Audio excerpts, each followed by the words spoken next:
Welcome to Bond Park. I'm Sara. And I'm Marshall. I'm Fred Masters. So happy to be here today. I'm a personal finance writer. I'm the author of Lessons on Mastering Money, the personal finance guide for Canadians in their 20s and 30s, and a contributor for Canadian Money Saver magazine. Welcome to Bond Park. Welcome to Bond Park. Welcome to Bond Park. Welcome to Bond Park. Welcome to Bond Park.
All right.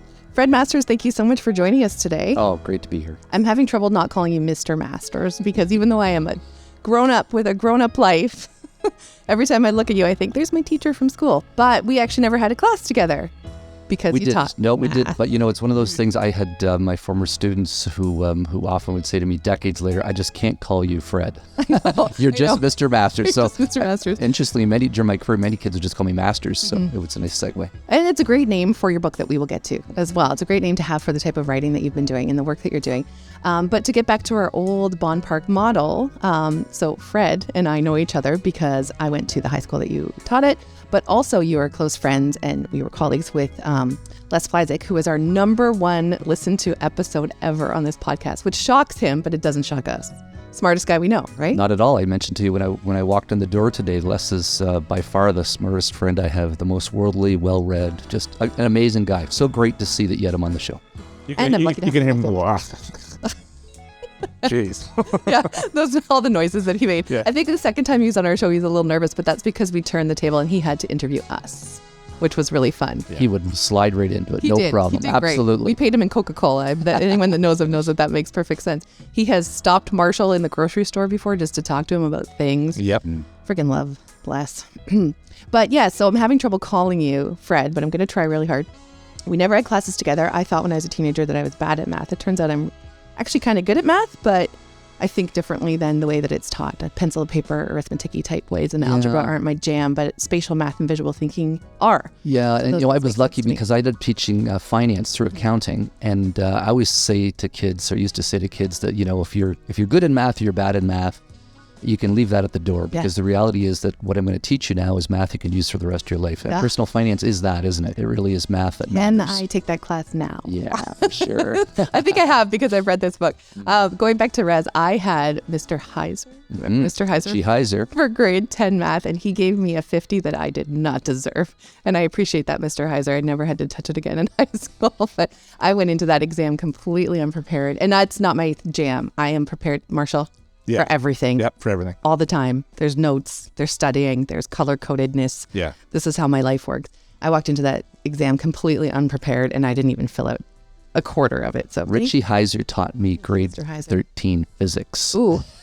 Wow. How was that? So prepared was a given. Yeah. He was an exceptional teacher. Right. Well, for some reason it didn't click with my grade 10 brain, but that's all right. I'm here now.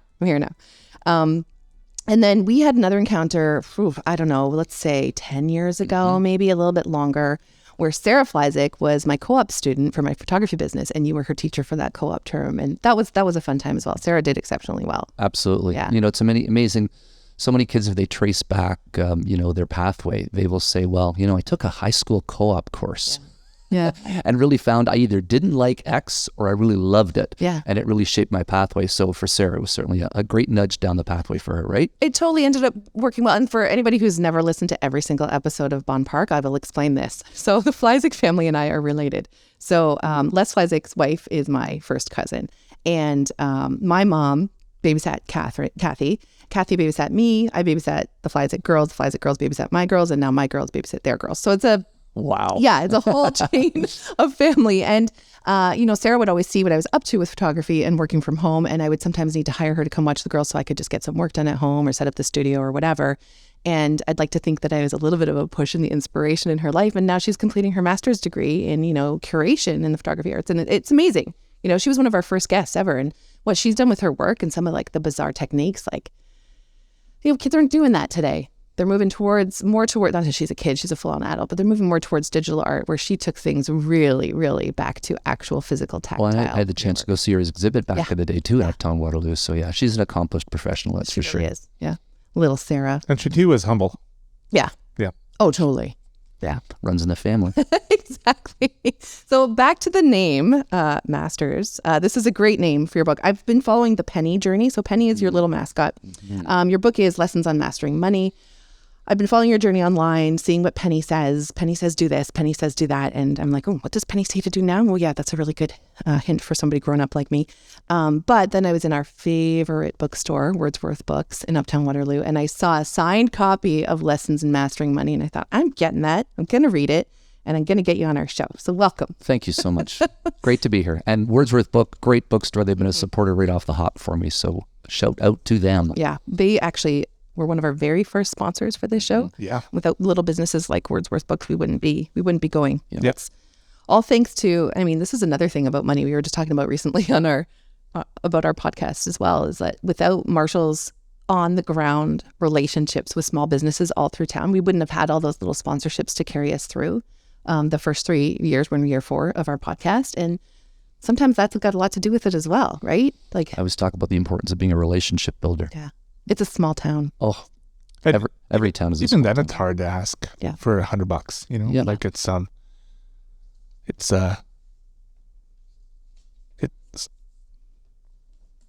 Yeah, exactly.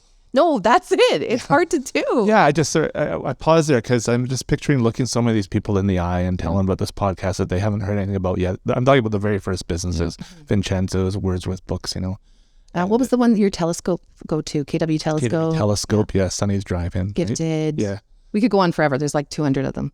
Yeah, and just having that conversation, and it's not all that comfortable. But they supported us even right through the pandemic as well. Yeah, for sure. Yeah. So you've written a book here about personal finance and literacy with personal finance, right? Which is something that we weren't taught in our age group at school. So let's talk about the importance of this. This book is geared towards people in 20s to 30s, but it's kind of useful for anyone. I'm going to pass this on to my 17-year-old daughter when I'm done. I've got a little piece left in the back there that I'm not quite done yet. How did you get to the point of teaching this in school? And like, when did the school board see that there was a need for this? That's a lot of stuff, Fred. Go for it. I'll start to and unwrap. go. I'll start to unwrap. So, I was an absolute passionate personal finance teacher. I injected personal finance into my accounting courses. And over the years, I just sensed that kids were feeling it when it came to money. They were struggling. And the best tangible example I have for that is that I would have kids working 35, 40 hours a week at part-time jobs. And I was blessed because I taught senior finance, so I taught great kids. And so those employers wanted them to open and close at 2 and 3 in the morning because they were responsible. And I would often say to kids, you have the skills and the background and the work ethic to get into the university or college you want to get into, but you're not getting the marks here because you're not doing the homework and you're not keeping up. And it was always because, I'm working so much. And so I thought, you know what, I can really help. So I started a little finance club. And a little lunch and learn it was. It sounds like some geeky fun. It was. So I called it Phoenix Finance or Resurrection Phoenix. Yeah, go Phoenix. And lunch and learn opened the door, took a risk because, who really wants to hear a teacher speak during your lunch period about money? Senior finance kids. Exactly. Until the room was full. Yeah. And so I put on 100 sessions during the last 5 years of my career. And the cool part was that the hunger is there. Staff started to come. Uh-huh. So as soon as staff started to come, that was the moment when I knew that I could take it with me into retirement. So I retired early. I retired at 2 days after my 52nd birthday. Congrats. Thanks. And I launched Master's Money Management at that time. And the school board asked me to come up and speak to their wellness committee. And I quickly realized this is a wellness issue, right? Financial wellness. And we don't Money, talk about stress, money, Right. stress, hamster wheel. Absolutely. So there's a survey that FP Canada does, and they've discovered that money is the number one source of stress for folks. It ranks above workplace. It ranks above relationships. It ranks above health worries. It's money. This is really ground zero. And so, I took the business. I started to make presentations all over the place to universities, businesses, schools, elementary, high schools. And so during the pandemic, I realized I had enough content for a book, and the Globe and Mail reached out to me. I did a little article, and a woman called me and said, I share your same passion for personal finance, but I have kind of an elementary school bend.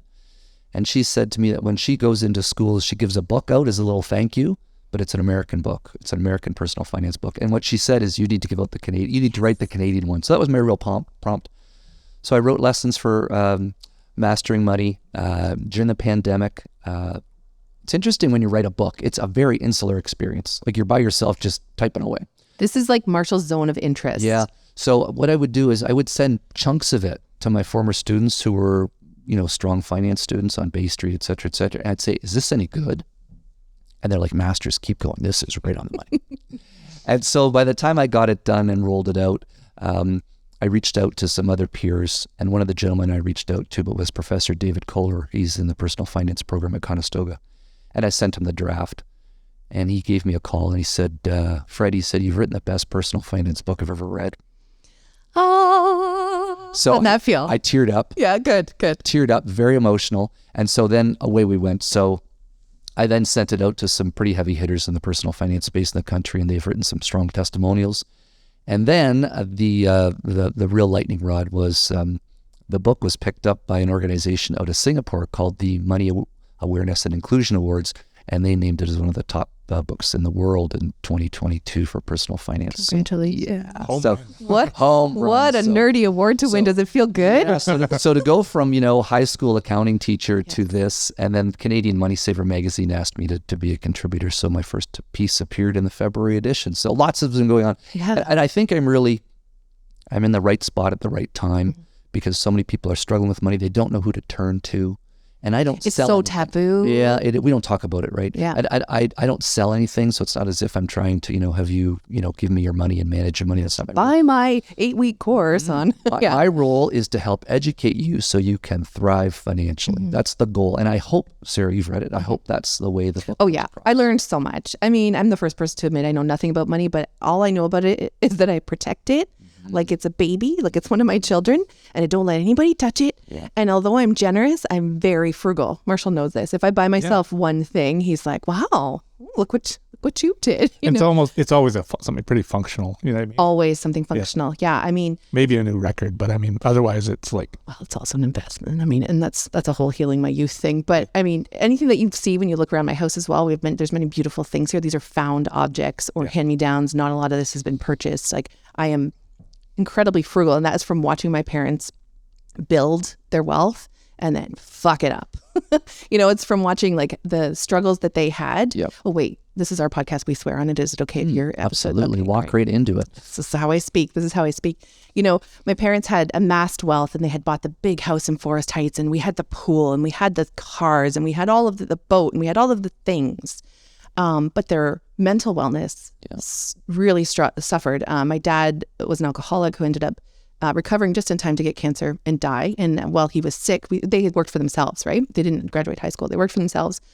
And they ran their own business. And, because they couldn't work when he was sick, we started seeing things like go missing from the house. I'm like, oh, they're selling our shit to try and get through this phase of life, And my mom, who was she really struggled with mental illness. We realized later she had it's famous now, so we can talk about it. She had the exact dementia that Bruce Willis has, undiagnosed for years and years.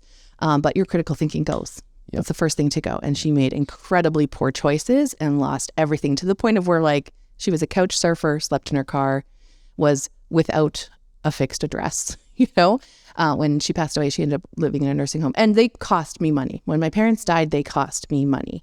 And watching their behavior, watching their poor choices, watching everything fall apart, and watching your security kind of go has really affected my life in terms of my fridge is always full and I do not waste food. If something goes moldy, I feel like a failure.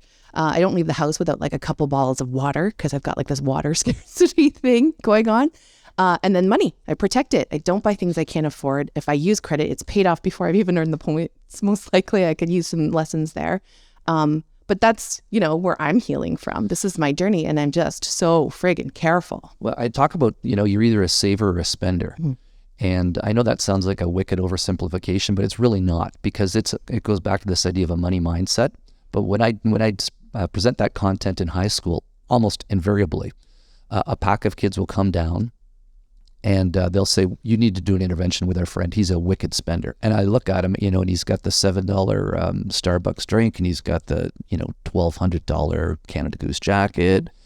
And I'm like, dude, you're a spender. He's like, no, I'm not a spender. I said, well, how much do you save? He said, I don't save anything.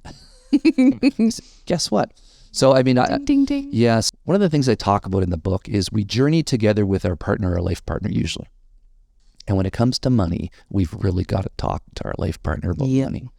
Because, to reach these I talk about 3 big goals in life, the big 3, and you have to get 100% on this test, Sarah. So it's not like your math course. You got to get 100. You got to figure out a way to fund retirement. Yeah. You got to figure out a way to help the kids launch financially. I really think you do. Because if they are burdened with so much debt that they boomerang back, that's lose-lose. Mm-hmm.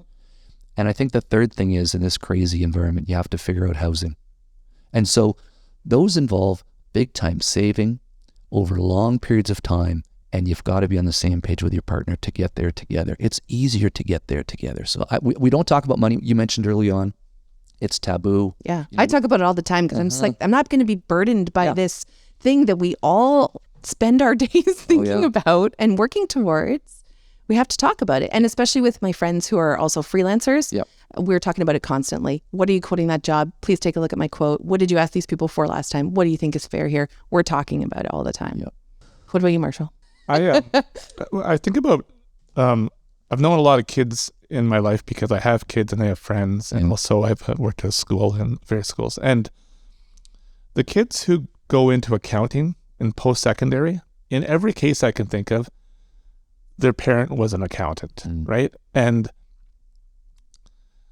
where is it that something is naturally awakened in a kid when it comes to finance? What I mean is, there aren't too many 6 and 7-year-olds thinking that's what I'm going to do when I grow up. Like we need to teach our children, sort of. Is that what you're saying? Or do you think... Or just how does a kid suddenly get turned on to this idea of working in this career?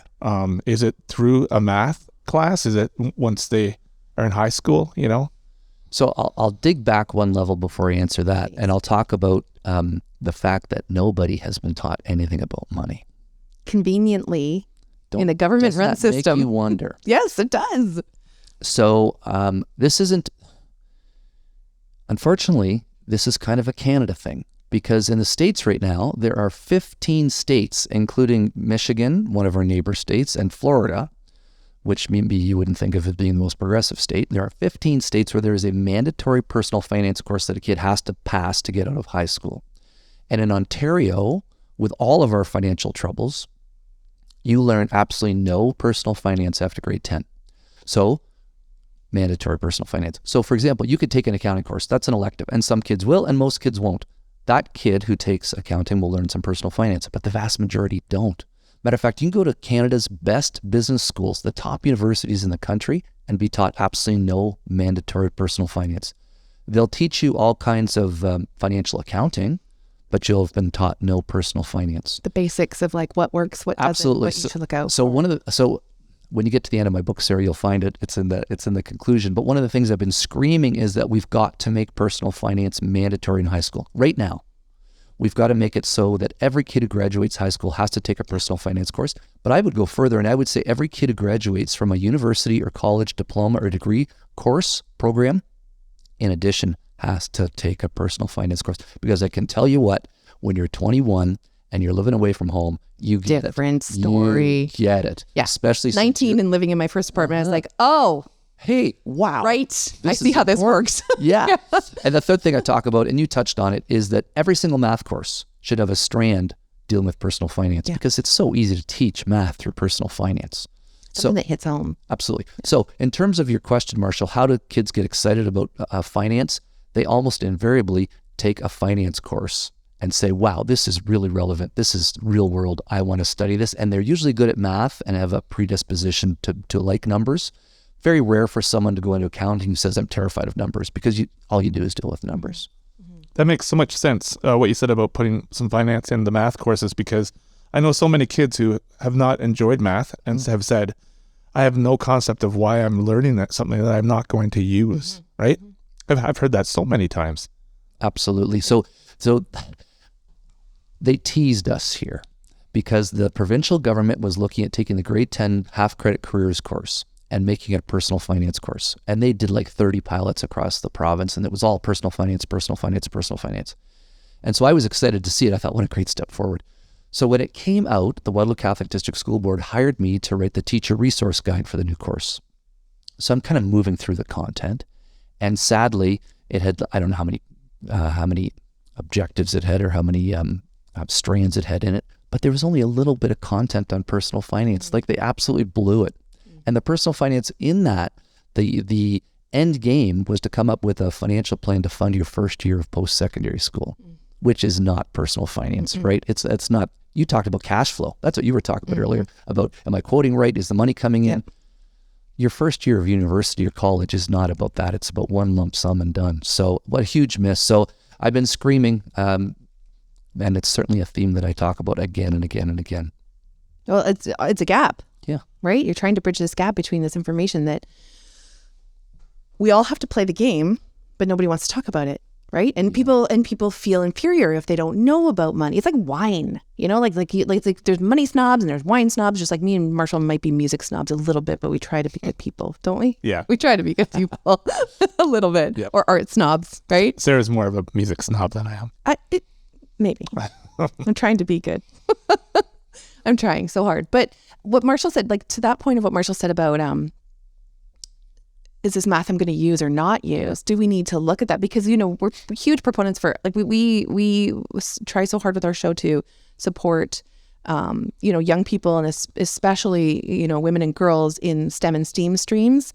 But is that something that we should be looking at as well in our education system? Like, here's the sciencey, physicsy, you're going to do stuff in STEM math, or here's the, like, I want to get by and figure out my life math.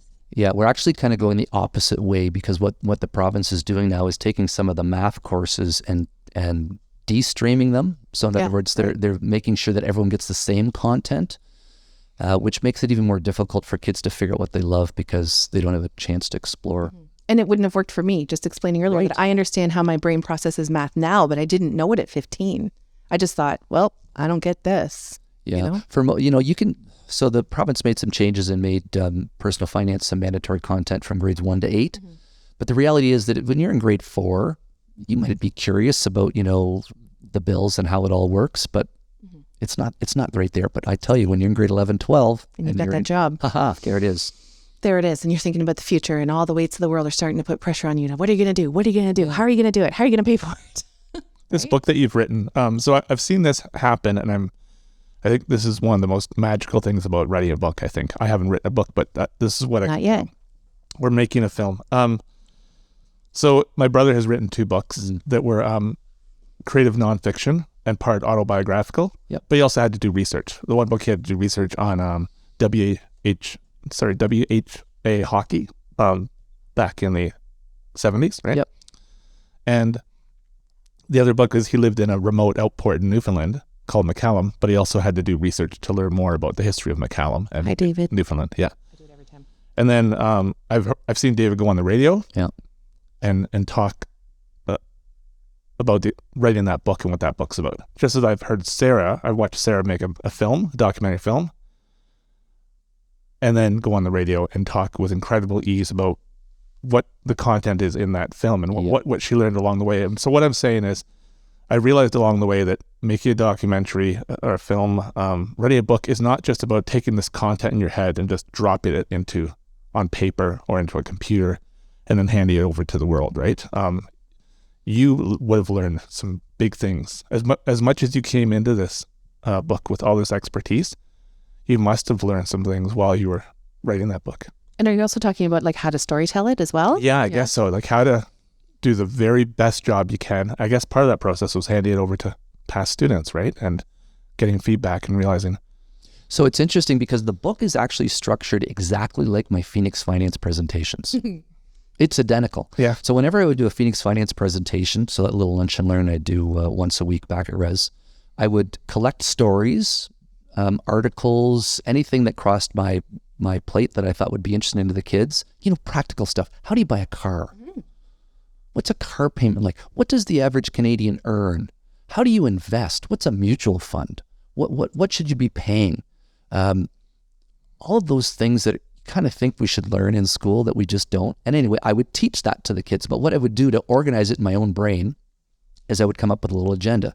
So every single session, I would have 6 or 7 items, and I'd kind of sort it, and I'd walk into the room, and I'd put the little agenda on the board, and I'd say, okay, here we go. Here's what we're going to cover today. And then I would teach to those points. And that's the exact way I wrote the book. And then what I did was I took Penny, my little pithy piggy bank, and I would have Penny in there. And every time that I thought a point was particularly important, I would bullet it and make it a Penny says. And so that's the way I taught it. And so I then did my presentations the same way. And to me, it was a no-brainer to write the book in the same way. And one of the most complimentary things that Professor Kohler said about the book is it's written in a conversational style with empathy. Yep. And I really thought I was very deeply touched by that because I know this is difficult. I know your listeners have been taught no personal finance. I know it's a struggle for everybody. And so I'm full of empathy. And I guess I just want to teach. I want more people to learn this content. Meeting people where they're at. Absolutely. And saying like, where are we picking up here? Okay, here's the path forward. Absolutely. And that path can start anywhere. Yeah. Right? Well, and my message changes depending on who I'm speaking with. And I guess this is the teacher in me, right? So for example, I've spoken to Probus. Probus is a group of senior business women. And so when I speak to Probus, I talk about the fact that in 2028, one of the big banks is projecting that approximately $3.8 billion worth of wealth in this country is going to be controlled by women. Because women tend to live longer than men, and women tend to be younger when they marry compared to their spouse. And we take less risks. Absolutely. So the women end up controlling the cash, but often, and this is typical in so many different ways, don't we just subdivide stuff in families? You take care of the shopping, you take care of we do that, right? Sunday we kind of meet and say, okay, what's the calendar look like? We got to get the kids to dance and soccer. Let's do it. We delegate, and we usually delegate money, and that's okay. But one of the things I mention is even if you've delegated financial responsibility for your money, nobody should worry about your money more than you, and you've got to be at the table. And this is really a strong message for our women, often who delegate money to the man or the financial advisor and don't know what's going on. And you need to be at the table and learn the terms. So my book would be like a baseline way to learn and to get in the game so you can feel comfortable. There's a great saying that I listen to whenever I see it online, mostly or in conversations with other women specifically, which is if you're not at the table, you're on the menu. Right? And it's true. I'm going to use that. Do it. I mean, I didn't come up with it. I wish I could quote who did at the moment right now. We had a very interesting conversation last summer. Marshall, you started this conversation, I believe. We had interviewed Women's Crisis Services of Waterloo Region, CEO Jen Hutton, and also Jenna Main, who is the host of She Is Your Neighbor podcast for their organization as well. And then we did a Web3 episode with a bunch of women in Web3 in Waterloo. And do you remember what that was, Marshall, that you spoke with Janelle about? Yes. Financial abuse and cryptocurrency, and how women have to work very hard to find ways to, it's kind of like how the Women's Crisis Services of Waterloo Region has this button you can press. It's an escape button if somebody comes up behind you and you need to get out of there. On their website, it takes you to like the Weather Network or something. Yeah. So what Janelle talked about was how Janelle Schluey. Yeah, cryptocurrency can be a strategy at how to help women protect themselves from abusive partners. So I'm a storyteller, so I'm going to tell a story. Please. So people often say to me, well, and you touched on it, Marshall, briefly. You said, well, how did you get started on this? Like, I wasn't taught any more than anybody else was. So I was co-oping. I was visiting one of my co-op students, and this particular student was at a financial services firm. And when I would go visit, basically I would meet with the co-op supervisor and my students and myself. So the three of us were always kind of in a room. And this was in October. The markets were particularly bumpy. This was 25 years ago. And the phone rang and the advisor took the call. So my student and I just sat quietly. So the advisor was talking to a client and he was saying that, the markets are bumpy, the client's worried, he's saying all the right things, be patient, we've got a good plan. And then what he did was he took the phone and he held it 6 inches away from his ear. And with his other hand, he kind of flapped his fingers together as if he wasn't even caring what the client said. And that was my epiphany, that no one should care more about your money than you. Yep. So that's when My heart just skipped some beats there. Yeah, that's when I really said, man, I need to figure out what's going on. Because teachers have a pension, right? You kind of save into the pensions, the teacher pension plans, invest it, you don't worry about It's a whole other thing we can talk about. But And then you realize, wow, there's way more to this than just a pension. There's buying cars, there's the way you spend, there's the way you approach debt, all of those pieces. So there's a lot to unwrap there. But I guess again, the goal of the book is to allow people to thrive financially, to not survive, to learn, and to be at the table. But that was really the time where I said, okay, it's time to learn some stuff here so that I can function and be confident. There's these commercials I see on CP24, and they all kind of have the same kind of, little stories they're trying to tell. It starts off with, it's always a woman for some reason. And she goes, oh, the debt collectors won't stop calling, right? The bills keep adding up, and it shows the bills and stuff. And obviously it's a commercial for some business that's going to take away all your debt, right? Mm-hmm. And at the end, the woman's totally happy. They solved all my problems and I'm debt free. They declare bankruptcy. That's what happens. Yeah. Okay. Or they do a consumer proposal and they basically go to all of those different companies that they owe money to and say, I'm going to give you a dime on this dollar. It's better than nothing. Take it. But it's to get, let's just say this. You've got many years that you're going to pay for that decision. In terms of your ability to get a credit card, in terms of your ability to have your credit score obliterated, in terms of your ability to get a mortgage. I'm a licensed mortgage agent. The stories we had a client coming into the pandemic. And when you get a mortgage, there's a little cooling off period, right? Where you get it pre-approved and then, you might not get the funds advanced for maybe 6 weeks till you close, right? Till you actually move. Everyone kind of knows that, right? You can't get a mortgage lined up the day before you move. It doesn't work that way. So we always say to clients, just be careful of your spending in these 6 weeks because the bank can pull your credit score and have a look. And if your credit score gets torpedoed, they're not going to give you the mortgage. So sure enough, we got a call from one of our lenders saying, client X, something happened, call them in. The credit score has been obliterated. So we bring client X in and we said, did you do anything different? He said, I bought a Mercedes. My face right away. No. Bought a Mercedes. And so my lead broker said, do you like the Mercedes? He said, I love the Mercedes. He said, well, I'm glad because you're going to be living in it because you can't get a mortgage. So that decision led us to take him on the private side as opposed to getting a mortgage from one of the bigger lenders. He paid a fortune in interest payments for a year. And the plan is, come on back in a year, we'll clean it up, we'll get you into regular mortgage. So a year passes, bring him back in. Oh God, what did he buy? So bring him back in. So Mr. Mercedes, any changes? He said, well, I bought another Mercedes. And we're like, you mean you got rid of the first one? You got another one? He said, no, my wife liked it so much, we bought another one. And so we see... I just realized I wasn't breathing for a second. Yeah. We see folks making these catastrophic mistakes nonstop, and we are addicted to debt. Okay, this is a Canadian addiction here. I talk about this in the book big time. So we often like to compare ourselves to Americans. We think we're better than Americans. Well, Americans spend more than we do. Americans have less debt than we do. It's not true. Mm-hmm. So Canadians have almost double the debt. And we lead the G7 by a wide margin in terms of the amount of debt that we carry. It's just staggering compared to our income. So we are addicted to debt. It's actually the way we keep up with our neighbors, right? Our spending hasn't risen enough to keep up with our lifestyle, and social media feeds all this. Like, wait a minute, my friends were just in Bali. I got to go to Bali, I guess. And so we've got this massive, massive spending.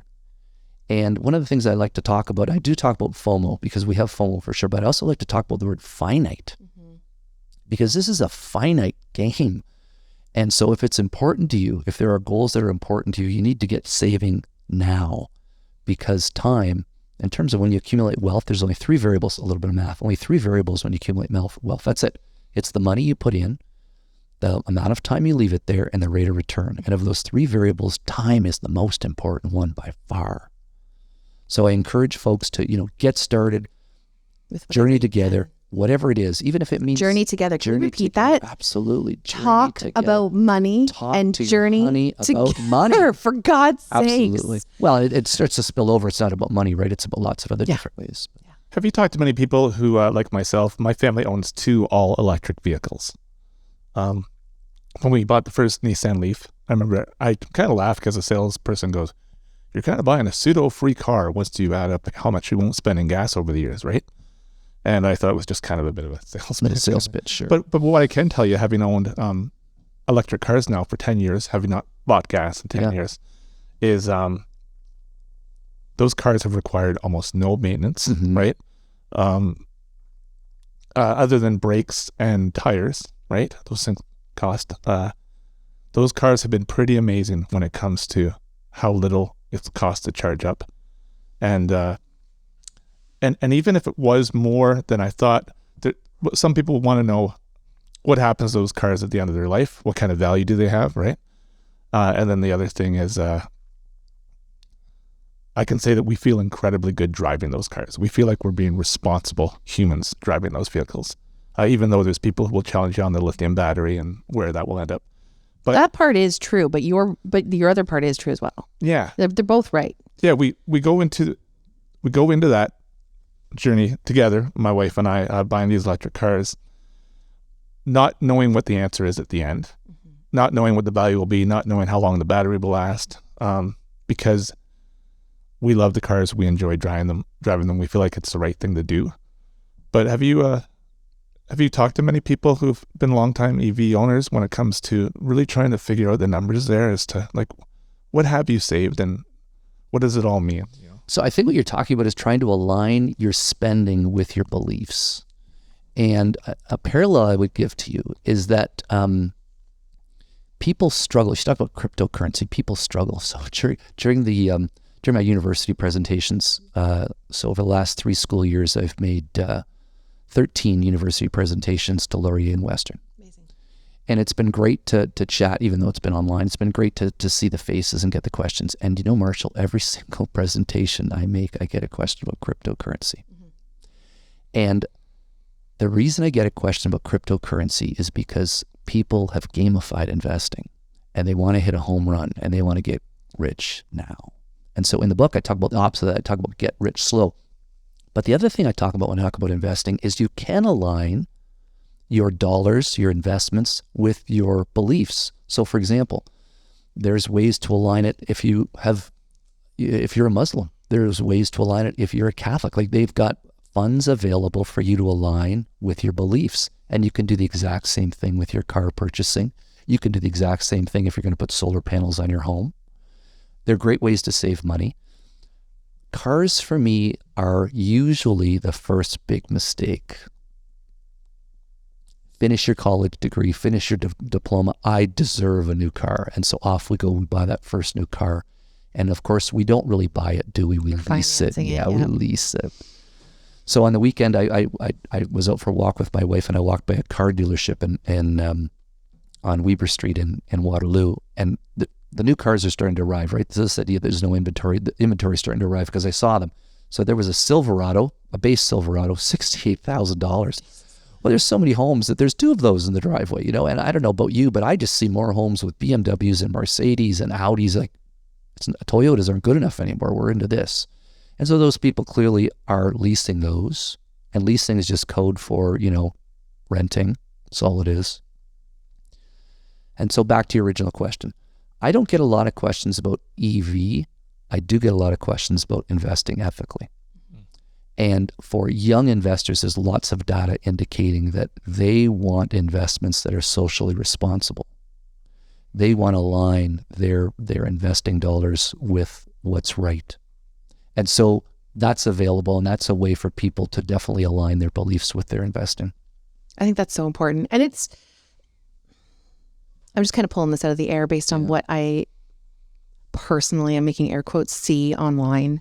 younger people don't necessarily want to own the big house on the Crescent or the Court with a lawn to mow and the 2 cars in the driveway and all that sort of thing. They are thinking of smaller spaces and condos and investing ethically and not being too tied down to all of the things that are sort of that, I guess I'll call it the Canadian dream of our parents. Yeah. So that there is a shift there as well, where it's not necessarily, I want to make that money fast. It's where can I brag that my money is, where can I feel good? Where if I speak about like how Marshall and his wife, Sylvia, feel so good about their cars, that's important to them, right? That ethical choice. Where was I getting back to here? Oh, also with the cryptocurrency, right? Like I hear it because I'm in the Web3 space and I hear a lot of people say, crypto is a scam and I lost money. You're like, well, I'm not personally in the Web3 space to make money quick. I'm there because I believe in the power of the blockchain and what that's going to be able to offer everyone eventually. And to your listeners, if you think that the Canadian government is not currently making their own cryptocurrency for you to be using and to be forced on you soon down the road, you are sorely mistaken. It's happening now. But it's not in a get rich quick sense. It's not going to be like the GameStop or all these types of things that we're lucky for people that put in the effort to make these fun things happen. So I couldn't agree with you more. I think the cryptocurrency space now are early iterations of what's coming. Yeah. And I think as soon as the central banks in the world get there, off we go. Yeah. It's been very interesting to watch. Like a year ago, trying to buy some crypto with my Visa card to put into my digital wallet to move forward and, invest and try different things out. Visa shut me down right away. Wow. Right? Mm-hmm. Oh, but now Visa has its own digital wallet for crypto. Now they're letting you do it. I'd be on the horn with somebody like, hey, how come I can't buy this? This is a valid purchase and here's why. No, you can't do it. We just know that the answer is no. But now you can do it through their interface. There's no like beautiful, this is all the barrier to access for the Web3 space is very thorny, I'm going to say. But there's no Instagram or Facebook or easy, to use app to get everybody in at once. So you talked about young investors and getting into housing and what they want and what they don't want. So timing Am I wrong? No, but timing is great here because I want to share with your listeners something that's just being rolled out. It's going to be a game changer. And it's a way that adult parents can help their kids buy that first condo. So on the 1st of April, the federal government's going to open up what's called tax-free first home savings accounts. Mm-hmm. And what that's going to allow Canadians to do is invest up to $8,000 a year until they hit $40,000 of contributions. And those dollars are going to be able to be invested in a way where the investor is going to get a tax break when they first deposit the money. So it's kind of like a RRSP, right? You're getting a sweetener. So you're getting an incentive to put money in. And then it's like a TFSA in the sense that when you take the money out, it's free. So this is literally free in, free out. They're going to incentivize you to put money into the first home savings account, and they're going to allow you to let that money grow free. How old do you have to be to have this account? 18. Okay. And the beautiful thing is, if you're an adult, if you're a parent with adult children, you can gift them some of that money. The earnings don't attribute back to you. It's the kids' money. It doesn't get messy from a tax perspective. But so many parents, certainly during the pandemic, helped kids launch with seed money for down payment. But going forward, it's going to be a great way for young adults to build a down payment again together. My experience is very, very few people buy even condos by themselves anymore. Almost everyone's buying it together, whether it be a sibling, a parent, a spouse, a partner. It's very rare. It's very rare. But it gives you a nice target. 8,000 is a great target. If you could accumulate 8,000 each over the course of several years, come up with your 40,000 each. Now you got 80,000 to put down on that down payment for a condo. So great program starting April 1. Can you open that up for them, or if they're not yet 18, or do they have to? They have to open it. They have to open it. They have to open it, but you can fund it. Like you can support them. You can give them the dollars. I'm just like, my kids aren't 18 yet. Marshall, you could do one. Well, yeah, yeah. So I mean, there are tax sheltered accounts that help big time, right? So RESP, Registered Education Savings Plans, help parents to accumulate money so the kids graduate debt free. TFSAs are a great way to save for retirements, as are RRSPs. But I really like this.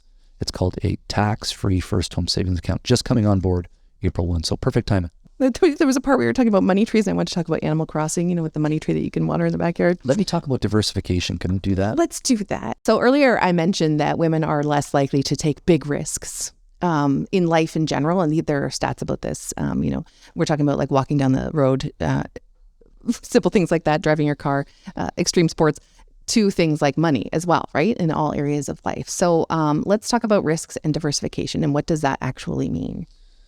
So you're absolutely right. So women generally are more conservative in their investing. And so we see that come across over to their financial planning life too.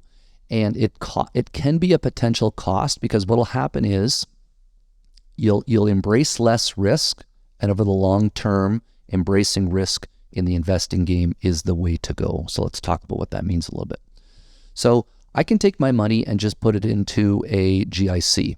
Now, right now, GICs are paying well, but I would suggest that these days are going to end pretty soon because the Central Bank of Canada rolled back, increased their interest rates significantly over the last year and a half, but their goal is pretty simple. They want inflation to come down. And when inflation does come down, they're going to bring those rates back down. So over the long term, there's really only 3 spots you can put your cash in terms of investing. You leave it in cash, you put it into a bond or fixed income, or you invest in the stock market. And over the long term, the stock market is the winner. Once you go out 5, 10, 15, 20 years, the evidence is pretty clear. Investing in the stock market gets you the biggest return. But if you're ultra conservative, you're not going to do that. And so I always talk about the importance of investing in the stock market, which makes people shudder because then they're like, oh my God, I have to pick stocks. But I don't want you to pick stocks at all. I want you to buy the whole stock market. I want you to index. I want you to buy it all. And the advantage of that is you instantly diversify. Because in life, concentration is great. We want to concentrate and focus, but in investing, concentration is awful because what you've done is put all of your eggs in one basket. I was going to say, is that putting all your eggs in one basket? It is. And so, for example, and counting your chickens before they're hatched. Locally here. So here we go. How about RIM or BlackBerry is a great example. I mean, you had to own RIM or BlackBerry back decades ago. And if you had put all of your money into that mess, you'd have lost 90% of your cash at the peak. Great payout for a short period of time for some people and then friggin' mess. Had to be in it, right? Had to be in it until you didn't. And so what I talk about is diversifying, buying index products. The other advantage of index products is index products mimic or mirror the stock market index. So we hear things like the Dow Jones or the S&P 500. Those are indexes. They're just ways to watch how the market behaves in an entirety or in whole. But buying that is super cheap. Here's the kicker. So Canadians have a lot of money in very expensive mutual funds. Those mutual funds on average charge like 2%. So 2% doesn't sound like a big deal until you start queuing it all up. So if I go 2%, 2%, 2%, 2%, 2%, 2%, 2% over 30 years, that's going to eat a third of your retirement portfolio.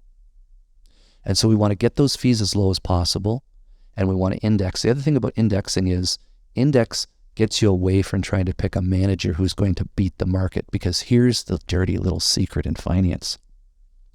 Between 80 and 90% of mutual funds don't beat the index. So if I distill that down, if listeners have money tied up in expensive mutual funds, what they're doing is overpaying for underperformance year after year after year, and that will obliterate retirement plans. So what we want to do is we want to index, we want to keep our fees low, we want to diversify, and index funds give you instant diversification, and we want to hold those funds for decades. We want to get rich slow, and that's the way to do it. And it's not very exciting. I often say when people come to my sessions, I'm like, I hope you weren't hoping for stock tips today. You're not getting any from me. I talk about getting rich over decades and decades, which is conservative, but it's also, in my opinion, way less risky.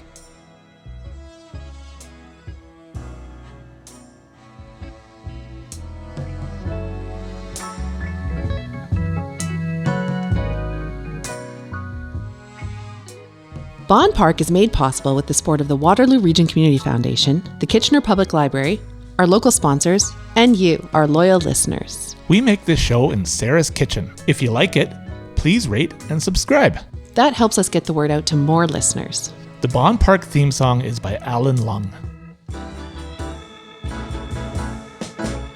Sara and I are super excited for season 4 and all the amazing shows we're going to bring you. We're also really excited about our secret side podcast called An Unscripted Spectacle, Wrestling with Wrestling. And it's not actually about wrestling. No, it isn't. It's about a lot of things. Mostly life. Yeah. And there's a lot of laughter. Yeah, there's tons and tons of laughter. We're incredibly proud of it. So please check it out on all your streaming platforms. An unscripted, I can't say it. Can you say it? An Unscripted Spectacle, Wrestling with Wrestling. Meow, meow, meow, meow, meow.